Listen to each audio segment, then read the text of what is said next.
In this video, I'll explain how easy it is to add a second outlet to any run. First thing you're going to need is these tools. Remember, safety. And then you're going to start by cutting a hole in the wall where you want your outlet to go.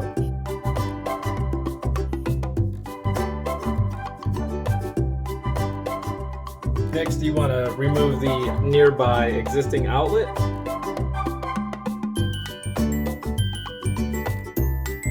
Then, you connect everything. Boom, job done. Lickety split. And Bob's your uncle.